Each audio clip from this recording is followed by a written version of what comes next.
Aloha. Today we'll be making Guri Guri ice cream. Materials you need would be a bowl, mixing bowl, and a spatula slash spoon. 2 cans of strawberry soda. Any brand will work. For me, I'm using Diamond Head soda. Then you'll also need 1 can of 7-Up. Also, you need sweetened condensed milk. These are the things you need today for making Guri Guri ice cream. Let's begin. So we start off by just pouring all the soda into the bowl as well as the condensed milk and then start mixing.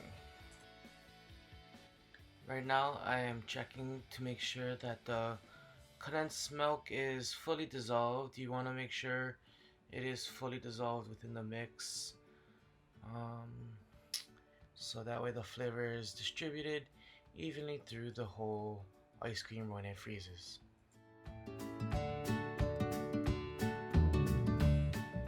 After everything is dissolved, we'll be putting it into freezer safe containers. Your choice to either put it into one or multiple small ones. The smaller the container, the quicker it will freeze, and you will have to, either way, you would have to mix it for it to be soft.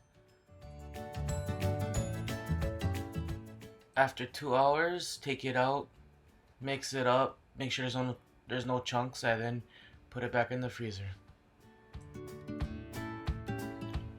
So the second time you're taking it out, it's looking a lot better, a lot more like ice cream.